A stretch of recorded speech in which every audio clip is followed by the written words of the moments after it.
중학교 1학년 삼각형이 하나로 정해지는 조건에 대해서 같이 공부해 보도록 하자. 자, 우리가 삼각형이 하나로 정해지는 조건은 첫 번째는 세 변의 길이가 주어질 때. 자, 이게 있었지? 그다음 두 번째는 두 변의 길이와 그 사이에 있는 끼인 각의 크기가 주어질 때.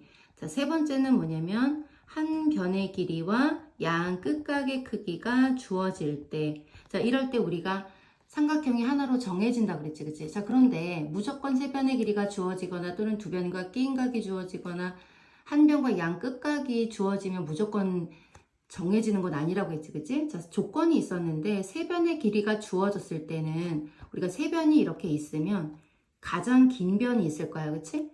자, 가장 긴 변을 뺀 나머지 두 개의 합이 어때야 된다고? 더 길어야지만 그래야지만 요 조건이 만족이 돼야지만 하나로 정해진다고 얘기했어. 그치?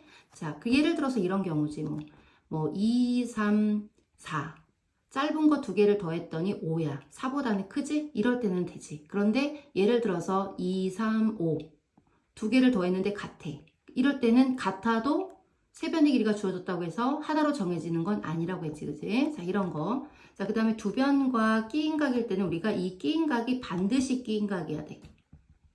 한 두 변의 길이가 주어졌는데 아무 각이나 한 각이면 안 된다는 거야. 그치? 반드시 끼어있는 각이어야 되는 거야. 자, 그 다음에 한 변과 양 끝각이 주어졌을 때는 우리가 양 끝각이 아니어도 사실 괜찮다 그랬지, 그치? 양 끝각이 아니어도 괜찮아.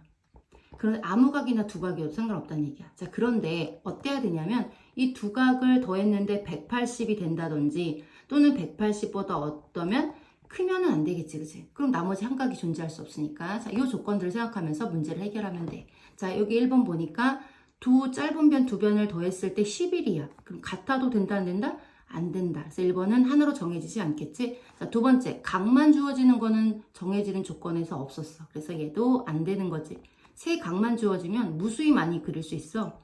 그래서 안 되는 거야. 하나로 정해지지가 않겠지? 자, 그 다음에 한 변과 양 끝각일 때는 양 끝각이 아니어도 괜찮다고 했지만 두 개를 더했을 때 180이 되거나 180보다 커지면 된다, 안 된다? 안 된다. 자, 그래서 이것도 안 되겠네. 그치? 더해서 180이네. 자, 네 번째. 자, 두 변과 한 각일 때는 반드시 무슨 각이어야 된다? 끼인 각이어야 된다. 자, 그런데 두 변의 길이가 주어졌는데 얘가 끼인 각일지를 알아봐야 되잖아. 그치? 자, 끼인 각 알아보는 가장 좋은 방법은 여기 알파벳 겹치는 거. 요게 끼인 각이야. 그럼 각 B가 주어졌어야 되는 거네. 그래서 얘도 안 되네. 자, 두 변과 끼인 각이라 했는데 알파벳 겹치는 게 끼인 각 찾는 방법이라 했지? 그럼 끼인 각 잘 됐네. 자, 그래서 답은 몇 번이다? 5번이다. 자, 한번 답을 구해보도록 하자.